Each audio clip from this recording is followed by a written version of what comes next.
네, 안녕하십니까. 하수바둑 인사드립니다. 유튜브에서 제 닉네임은 방랑화사카십니다. 원래 제가 이제, 이건 제가 이제 샐러리맨은 아니에요. 샐러리맨은 뭡니까? 그 월급을 받는 사람이죠. 저도 샐러리맨 생활을 했었죠. 제 영상 많이 보신 분은 아시겠지만은 저는 대신증권에서 샐러리맨 생활을 했습니다. 그리고 상당히 오래전에 거의 20년이 넘었죠. IMF 때 묘하게 조금 어떤 그 고객과의 송사에 연루가 돼가지고 불명예 퇴직을 받았습니다. 그게 이제 IMF 때 제 개인 고객분이 저한테 돈을 한 30억 가까이를 엄청 큰 돈이죠 그때 당시. 그걸 맡겼어요. 근데 IMF로 인해서 그 돈이 3억이 됐든가 하여튼 10분의 1 토막이 된 거예요. 그런데 이제 그게 그 고객도 정말 열불이 나죠. 근데 그 고객분이 건물도 있고 땅도 많고 또 자기 이 사업체도 있고 꽤 돈이 많으신 분이에요.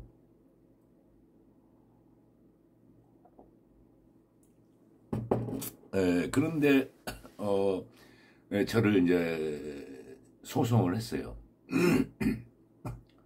당시에 요즘 증권거래법이 어떻게 됐는지 잘 모르겠습니다. 당시에는 1인 매매라는 게 있어요. 즉 고객이 증권사 직원한테 내가 이 방면에는 전문가가 아니니 당신이 좀 알아서 좀 해봐라 이렇게. 근데 1인 매매를 하더라도 5가지 원칙이 있어요. 매매 시기, 수량, 가격, 종목 무엇을 미리 고객한테 고지를 해야 됩니다. 그런데 고객이 또 사업하고 있어갖고 실시간으로 전화해가지고 사장님, 회장님, 이거 지금 오늘 들어가겠습니다. 처음에는 내가 이렇고 저렇고 해서 이걸 한번 사보려고 합니다. 그러면은 이렇게 설명을 많이 들었어요. 근데 이제 나중에는 이 고객분은 자기 전문 분야가 따로 있잖아요. 네? 증권회사 증권맨이 막 떠드는 소리가 나중에는 귀찮아지는 거야. 아이고 전문가인 내가 당시에 대신증권에서 이제 차장이라는 버스 차장 말고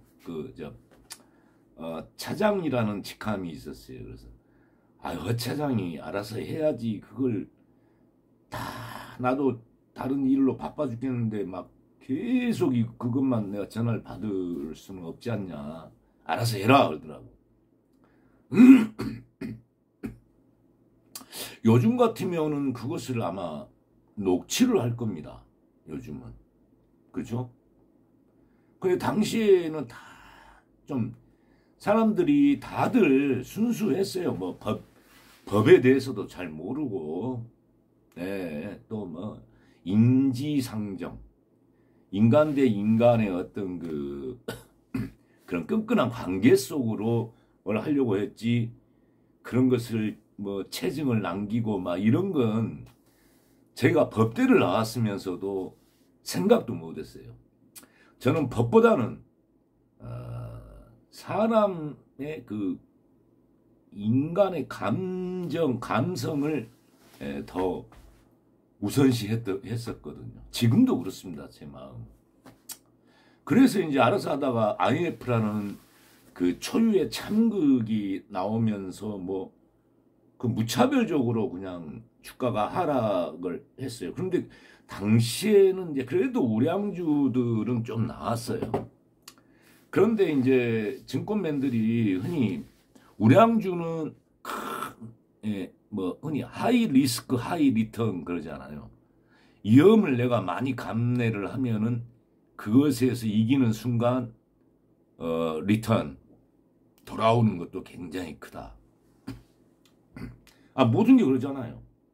로또 하이리스크죠. 그렇지만 만약에 되면은 정말 세상이 달라지잖아요. 그렇지만 대부분 다 꽝꽝꽝이죠. 그래서 우량주보다는 조금 세력들이 건드는 종목들, 그런 종목 막 회사가 지금 엉망인데 이게 회생이 되고 있다. 이제 그게 회생이 돼버리면 또 대박 치거든. 회사가 엉망인 회사. 그러니까 이게 뭐 아니면 도, 잘못하면 깡통. 증권맨들이 그런 종목에 많이 투자를 합니다. 사실은 어쩔 수 없어요.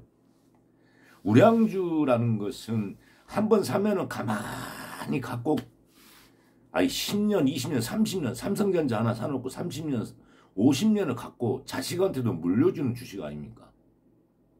그러나 증권맨한테는 그렇게 아무리 100억, 1000억의 고객이 있어도 주식을 하나 딱 사놓고 움직이지 않으면은 증권회사 직원한테는 전혀 도움이 안 돼요, 그건.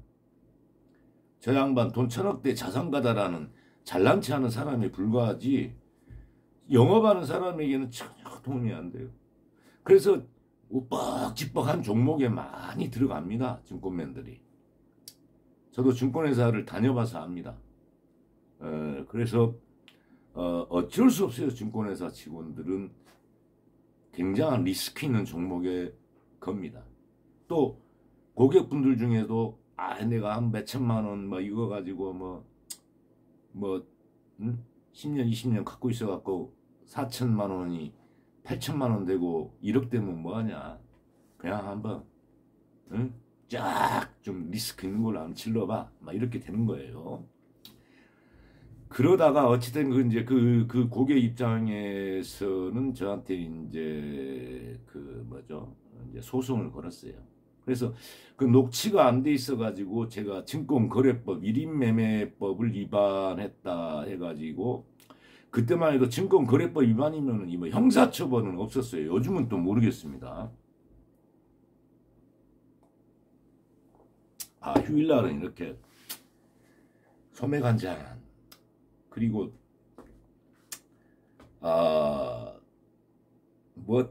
별로 낙이 없어요. 술 한 잔 먹고 약간 취기가 알딸딸해지는 게 낙이에요. 그게 저만 그런가요?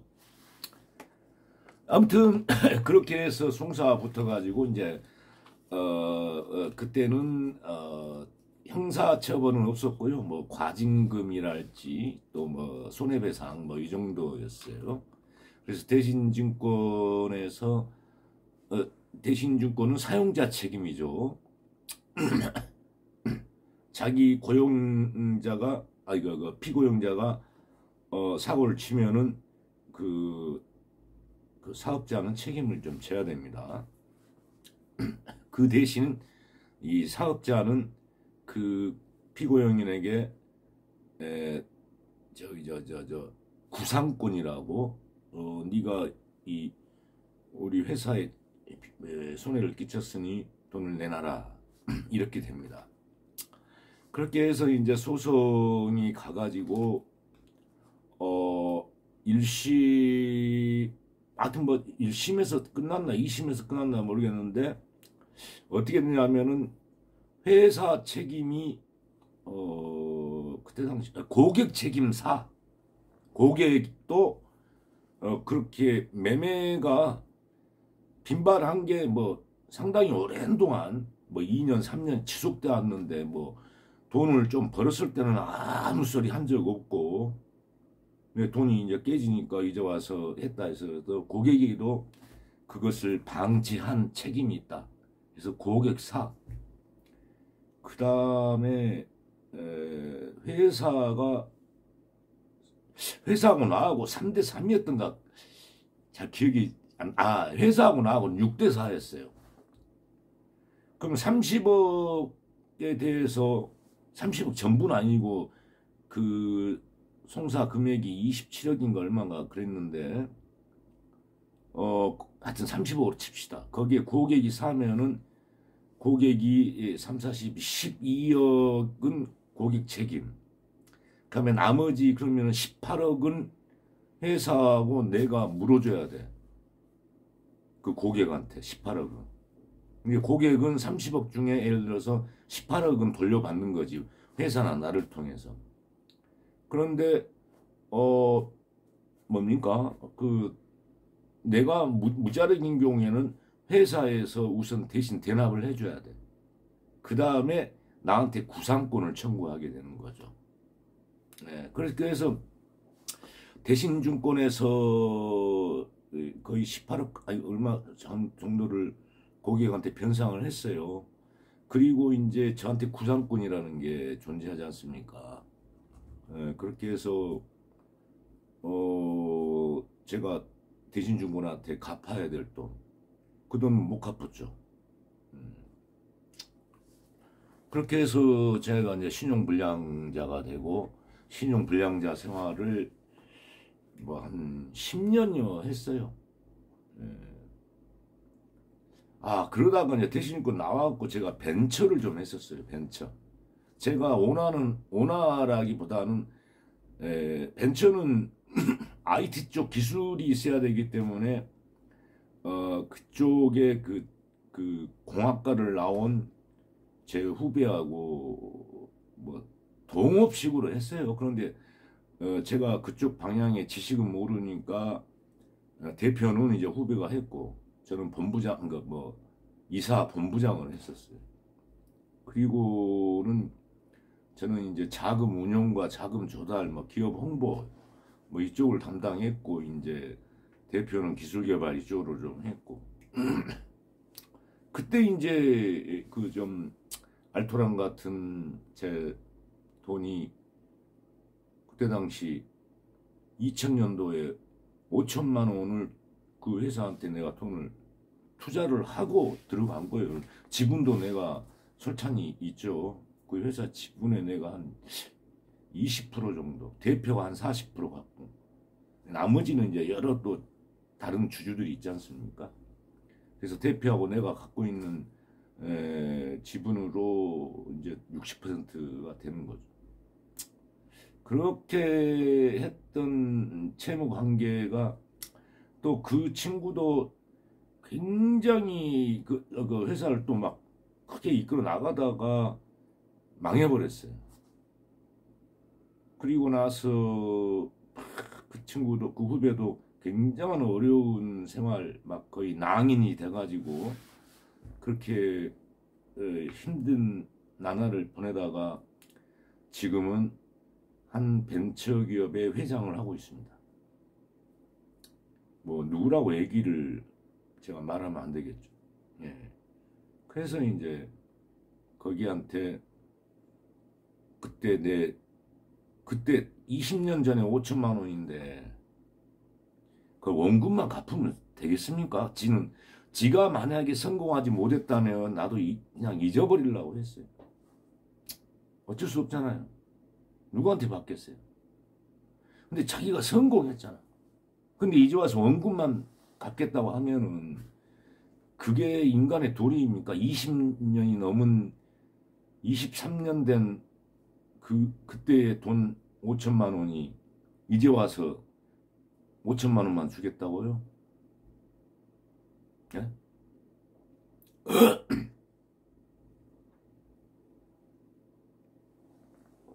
그래서 제가 변호사를 통해서 그 법원에서 지급명령 받은 판결서를 보니까 거의 원금 플러스 이자 해니까 한 2억 가까이 되더라고. 딱 그 2억 다 받을 생각. 법원에서 명령하는 돈은 2억 가까이예요. 한 1억이라도 달라 이거야. 최소한 20 몇 년 전이 지가 또 망했으면 뭐라도 성공했으면 그런 소송을 하나 하고 있습니다. 근데 얘기를 하다 보니까 지금 말이 좀 삼천포로 빠진 것 같아요. 그죠? 주제가 뭐였지? 뭐 주제라는 게 있어요. 이렇게 주저리 하는 것이 또 인생 얘기 아니겠습니까? 인생이라는 것은 정말 우여곡절이라고 우리가 흔히 그러잖아요. 영어로는 ups and downs. 슝슝슝슝 날아갈 때가 있고 급격히 막 하락할 때가 있고. 흔히 뭐 바둑 두시는 분들, 아니 바둑뿐만 아니에요. 모든 게임은 그게 녹아내립니다. 그 환희와 절망, 네? 이런 게 교차됩니다. 모든 게임은. 바둑만 그렇겠습니까? 막 여기서 잘 나가다가 갑자기 그냥 와르르 무너졌다가 또 기사회생했다가, 뭐 바둑만 인생이 녹아내리는 건 아니지만 모든 게임, 뭐 스포츠도 그렇고 심지어 음악에서도 그 삶이 녹아 있지 않습니까? 그래서 오늘은 이제 이게 하수 바둑, 제가 하수 바둑인데요. 저보다 한 급수 더 이제 밑에 있는 분하고 한번 뒀어요. 근데 이게 이제 한 급수 더 내리면 이게 호선이 아니고 정선이 되거든. 그러면 제가 100을 잡았어도 공제를 못 받아요. 이제 하급수하고 두면은. 엊그제 나랑 같은 동급수인데 내가 조금 승급을 했다고 내가 정선이 된 거야. 그러니까 반면으로는 제가 반면으로 2집 쳤어요. 그러면은 호선을 했으면 제가 4집 반 이긴 바둑이잖아요. 근데 정선이다 보니까 제가 2집을 쳤어요. 그런데 제가 그러니까 이게 바둑이 좀 조심스럽게 두다 보면 특별한 전투가 없이 그냥 무난하게 둔 바둑이에요. 그러면 이렇게 호선 바둑이 아니고 정선 바둑은 무난하게 두면 무난하게 지는 겁니다. 왜냐하면 내가 공제가 없기 때문에 어디서 한번 뭔가를 상대를 잡거나 뭐 이게 나와야 돼. 근데 무난하게 뒀어도 제가 반면으로 이길 수 있었던 국면이 있었어요. 근데 거기서 조금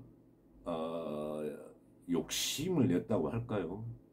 그렇게 해서 제가 반면으로 2집 진 바둑입니다. 한번 소개해 보겠습니다.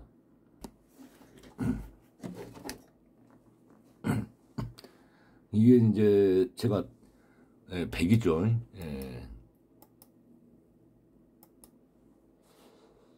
뭐 서로 문화, 이건 이제 흔히 이걸 그 우변에 있는 포석을 뭐 중국식 포석이라고 그러죠. 세력바둑이라고 흔히들 얘기합니다.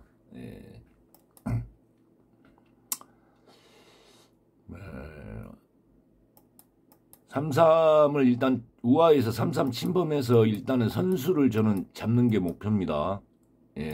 여기까지. 흑이 여기서 손을 빼면 흑이 먼저 선수 잡으려고 손을 빼고 이런 데로 이렇게 나갔다 그러면은 이게 세점머리 이렇게 맞는 게 아픕니다. 이렇게 했을 때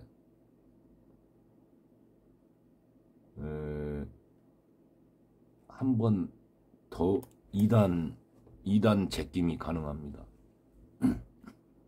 흑은 여기 또 막아야 돼요. 여기 안 막으면, 안 맞고 뭐 아이고 너는 놀아라 하면은 이렇게 하는 순간 이것이 빵 때리면 되는가, 이게 나가면은 이렇게 해갖고 이 세 점이 잡히거든요.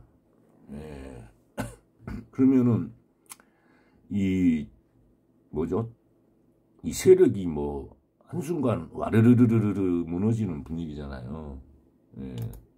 어찌됐건 그래서 흑은 여기 한 번 더 나가야 됩니다. 여기서 우하에 백은 손을 빼도 살아 있습니다.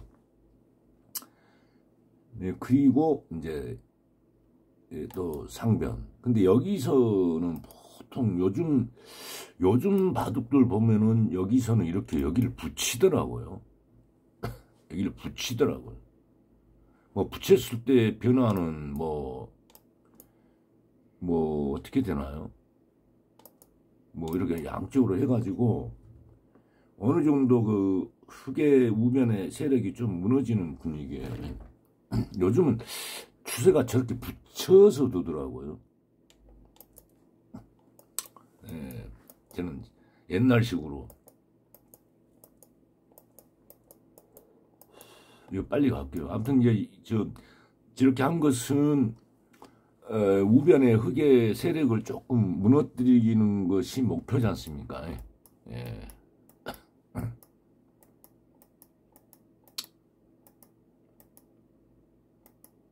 아, 여기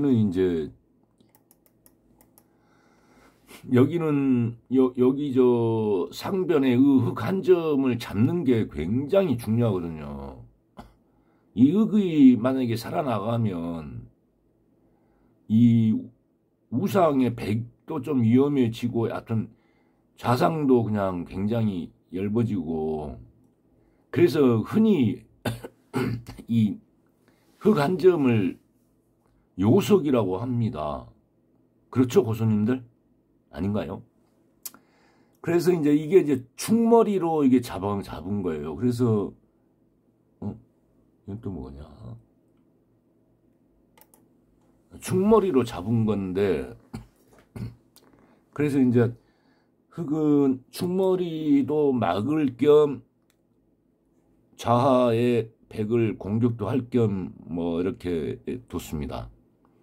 그래서 저는 저게 지금 상변의 의한점이 굉장한 요소이기 때문에 그냥 바로 따버렸습니다. 네. 그렇게 진행이 됐고요.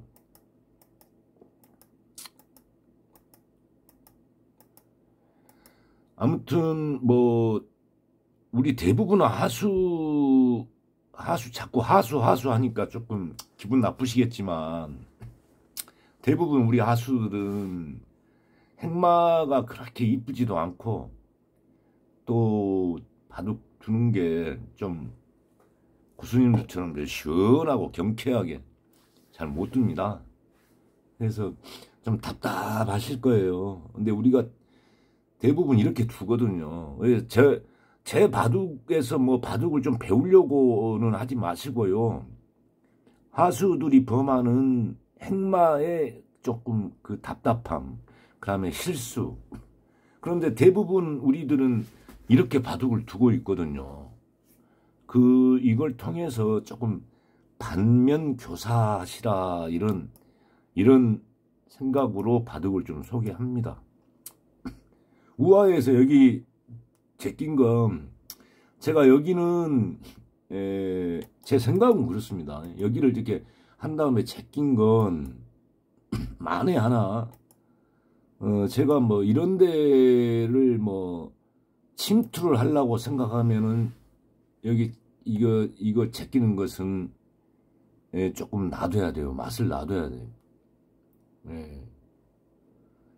그런데 저는 여기 뭐 워낙에 흙이 견고해서 침투까지는 생각 안 하고 그냥 뭐 이 정도에서 삭감을 하려고 생각을 했거든요. 그래서 그 전에 여기를 그냥 정리를 했어요. 우하를. 그리고 이제 저 좌상 좀 지켜주고 그 다음에 침투를 들어갔죠. 여기까지 하면 형세는 제가 그래도 좀 유리했어요. 아, 흙이 이제 반면 8집 유리 나오네요. 지금까지는. 지금 큰 의미는 없습니다. 그래서 이제 여기 타계가 이제 어떻게 보면 약간의 승부수인데, 뭐 제가 애청하는 바쁘고 아마봐도 바쁘고 채널처럼 여기서 간신히 쌈짓 뜨고 산다. 그러면 이게 살아도 산 게 아니래요. 여기 살면서 백을 많이 파괴하면서 제 집도 안 깨져야 돼요.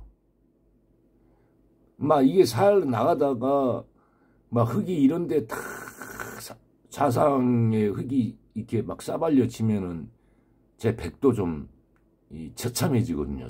좌상 상변에 제 백도, 백칩도. 그래서 이제 침투는 살긴 살아도 살고 나면은 적에게 굉장한 좀 세력을 주거든요. 그래서 이 침투로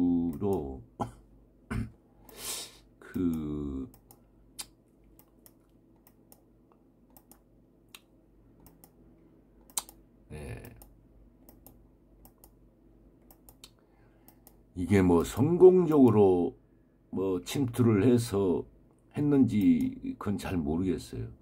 그렇지만 여기서 이제 여기에 제 백이 어느 정도 안형을 갖췄으니까 이제는 좀 제 본거지인 좌상변을 돌봐야 되지 않겠습니까? 흙은 우변 쪽에 집 모양이 크고 그러잖아요. 그래서 집 균형이 서로 좀 맞았던 것 같아요. 여기는 아직도 이제 흙이 반면으로 7집률이 나옵니다. 근데 이제 여기서 우리 하수들이 흔히 범하는 실수. 여기서 이 102점은 그렇게 중요한 요석이 아니거든요. 흔히 뭐 고수님들 말에 의하면 이거 폐석이라고 그러더라고. 이걸 살린다고 해서 뭐 크게 아까 이 한 점처럼 뭐 좌우를 갈라치기 한달지 그런 요석이 아니잖아. 이건 폐석이라고 하더라고. 이런 폐석 저 딸라고 이렇게 하면 안 돼요. 큰 데 가셔야 돼요. 적을 깨더라도. 예. 저는 지켜야죠, 당연히. 아, 여기서 이제 좌상에서 이제 흙이 침투했어요. 좌상에 3-3으로 침투했죠. 이럴 때, 야, 백에 이게 아군의 그 군사들이 이렇게 많은데 이거 3-3을 죽일 수 있지 않느냐. 그런데 저렇게 3-3 들어오면 사실은 잡기가 어려워요. 그런데 줄 건 줘야 돼. 그런데 이걸 잡으려고 제가 했어요. 그러니까 상대를 너무 키워서 살리게 한 여기서도 어떻게 되나. 여기서도 이걸 먼저 집 모양을 깨는 게 그럼 뭐 흙이 이렇게 한다 해도 여기를 두는 순간 이것은 뭐죠? 옥집이거든요. 그죠? 이거 나간들 여기가 옥집이라고요. 두 집이 안 돼. 일단 백이 여기 약점에서 여기 막아줘야 돼. 집은 나갈 데가 없어요. 나가서 한 집을 지을 데가 없어요. 네? 이럴 때는 백 약점만 좀 돌보면서 한번 뭐 알아서 해봐 해야 돼. 이렇게 여기서도 잡을 수가 있었어요. 죽잖아요, 좌상이. 네. 충분히 이길 수 있는 바둑인데, 그러니까 이 한수네, 이 한수. 여기서 제가 여기서 흙이 이렇게 왔을 때 좌상에 이 한수면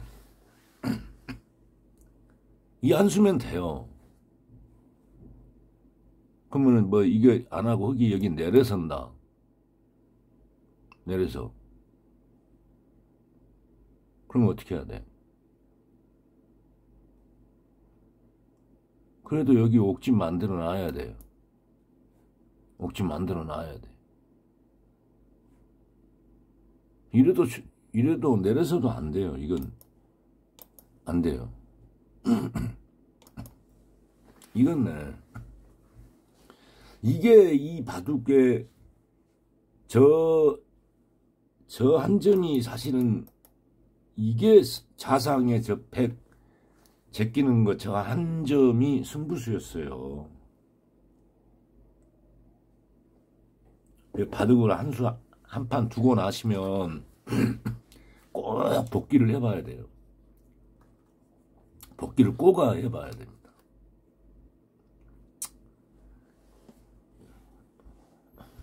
흑이 뭐 이렇게 둡니까? 이건 이렇게 해도 뭐 무조건 이건 집이 아니고, 또 이렇게 둬도 일단에는 이건 옥집 만들어 놔야 돼. 그건 집 아니야. 그럼 이렇게 둡니까? 그때 이건 이렇게 해놓으면은 하여튼 집 모양이 안 나옵니다. 아니 진짜 간단한데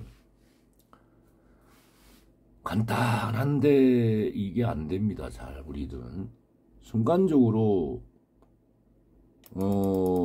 여기서 이렇게 흙이 호구 모양으로 나오면 순간적으로 집 모양이 생기나 해갖고 꼭 그 엉뚱한 데 수를 이렇게 둬요. 이렇게 둘 필요가 없어요.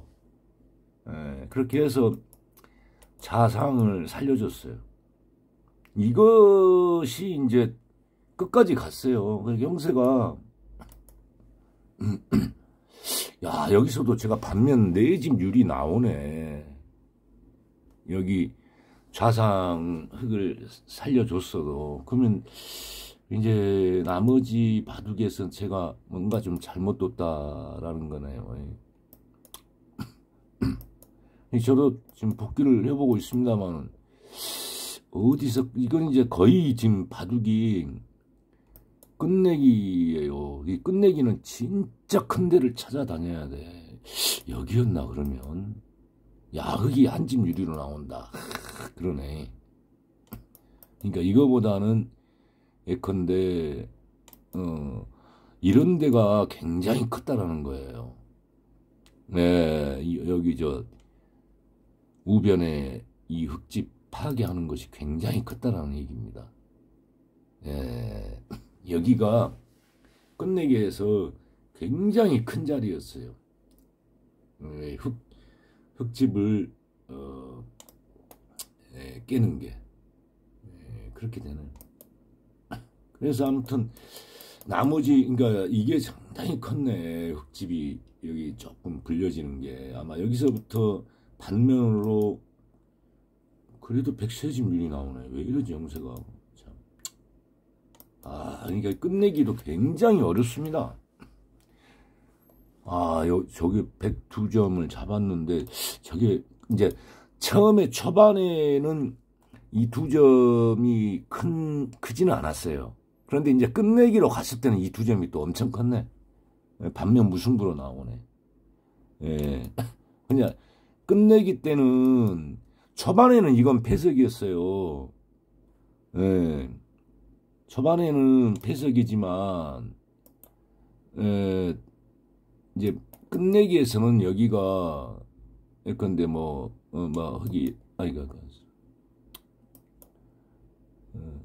여기도 잠재울 수 없고 흙이 이런 데를 뒀다 할 때는 이거 살리는 게 굉장히 컸네요. 여기 굉장히 컸습니다. 그랬던 것 같아요. 모르겠어요. 아무튼 끝내기에서 나머지는 끝내기예요. 저는 이제 끝내기 바둑 자체도 안 되지만 끝내기는 더욱더 어려워요. 왜냐하면 바둑의 형세가 이미 다 이제 끝난 바둑은 끝내기에서 내가 몇 집 손해 본다 해도 승부에는 아무 관계가 없지 않습니까? 그렇지만 미세한 바둑 때는 끝내기가 굉장히 중요합니다. 스포츠 시합도 복싱을 보세요. KO 승부가 안 나오면 누가 더 유효타가 많냐, 누가 더 그 라운드를 리드했냐, 이걸로다가 그 미세한 그 움직임으로 판정을 하지 않습니까? 사실 이건 이제 끝내기 바둑이어서 뭐 빨리빨리 가겠습니다.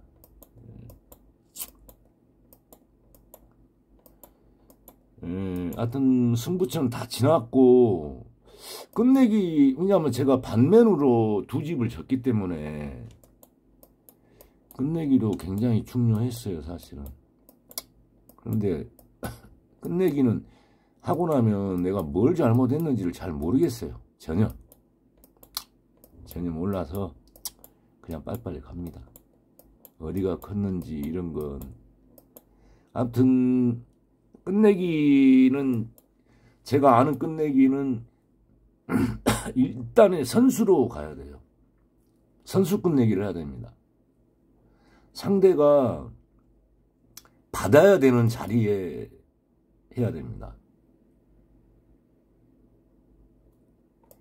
받아야 되는 자리에 끝내기를 해야 되고, 상대가 받더라도 내가 또 받아야 되면 그건 후수잖아요. 그래서 그 후수는 뭐 그냥 끝내기 중에 내가 선수를 또 못 주더라도 상대가 들어왔을 때 내가 그거 안 받으면 큰일 나는데 그걸 또 안 받고 선수하겠다고 또 가면은 그건 또 아니겠죠. 예. 그래서 가급적이면은 끝내기는 선수를 먼저 찾아야 됩니다. 예.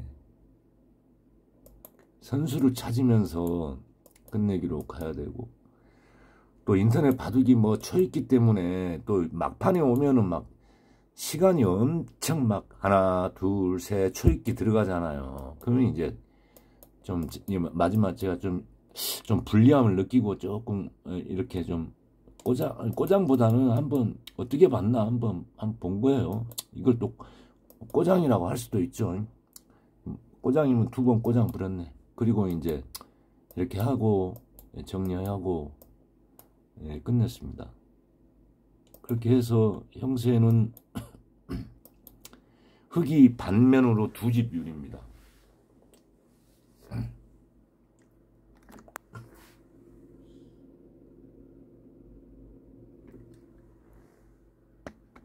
그러면은 제가 100이니까 서로 호손이었으면 제가 4집 반 이긴 바둑이죠.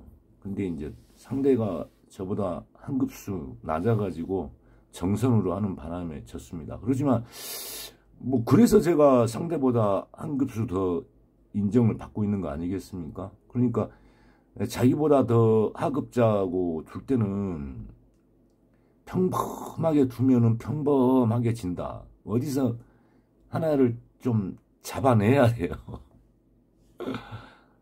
여기는 진짜 서로가 무난하게 둔 바둑이 아닙니까? 뭐 누가 잡은 것도 없어요. 서로가 너무 무난하게 둔 바둑이어가지고 무난하게 쳤다. 뭐 이런 내용입니다. 네, 들어가겠습니다.